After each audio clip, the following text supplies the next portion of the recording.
Hindi ka na magkakajowa. Bakit naman po, Nay? Tumingin ka nga sa salamin. Ang pangit mo. Grabe naman po kayo, Nay. Hindi naman lahat ng tao bumabasa sa itsura. Okay. Tingnan ko na lang kung may magkakagusto sa'yo. A few moments later. Umamin na kaya ako sa crush ko. Tawagan ko nga. Hello, gusto ko lang sabihin na gusto kita. Ay, sorry, may girlfriend na ako eh. Tsaka nakakadiri yung mukha mo, di kita magugustuhan. Hanap ka na lang ng kasing pangit mo. Sana naging maganda na lang ako. Tomorrow. Ang ganda ko na. Mag-post na ako ng picture. Sino to? Hello? Ang ganda mo na. Wala na kami ng girlfriend ko. Pwede ba tayo magkita? Seryoso ka ba? Maglaway ka.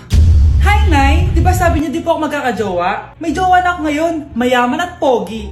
Sorry anak sa mga sinabi ko sa'yo. Babe, halika. Hello po, tita. Nice to meet you. Christian? Nay? Magkakilala kayo, Nay? Anak, siya yung nawawala mo kapatid. Kapatid kita?